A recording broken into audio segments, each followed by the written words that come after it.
দেখেন কি পরিমাণ পানি নদীতে, মনে হচ্ছে মানুষের বাড়িঘর সব কিছু একেবারে। আসসালামু আলাইকুম। টানা কয়েকদিন ধরে বৃষ্টিপাতের কারণে বাসা থেকে বের হতে পারতেছিলাম না। কালকেও প্রচুর পরিমাণ বৃষ্টি হয় রাতে। তো সকালে বন্ধুদের নিয়ে চলে গেলাম এলাকার কি অবস্থা দেখার জন্য। তো বিলের দিকে গিয়ে তো আমরা পুরো অবাক, এত পরিমাণ পানি নিজ চোখে দেখেই বিশ্বাস করতে পারতেছিলাম না।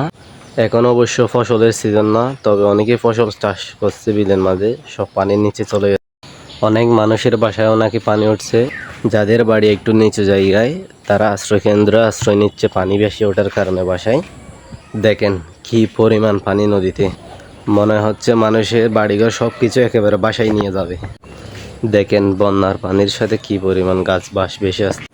তো অনেকক্ষণ এলাকা ঘুরে ফিরে দেখার পর চলে যাচ্ছিলাম পাশের এলাকায়। এখানে এসে দেখি আমাদের এলাকার চেয়ে অনেক খারাপ অবস্থা।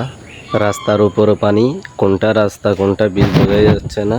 তো কোনো রকম রাস্তার পানি পার হয়ে এই এলাকায় আসি। এই এলাকার পরিস্থিতি তেমন একটা ভালো না। নদীর বাঁধ ভেঙে পানি মানুষের বাসায় ঢুকে পড়তেছে। কয়েকজন নদীর কিনারে গিয়ে বন্যার পানিতে ভেসে আসা গাছ ধরার চেষ্টা করতেছে। তো ভিডিওটা ভালো লাগলে একটা লাইক করে আমাদের পেজটি ফলো করে আমাদের পাশে থাকবেন। তো আজকের মতো বিদায় নিচ্ছি। আল্লাহ হাফেজ।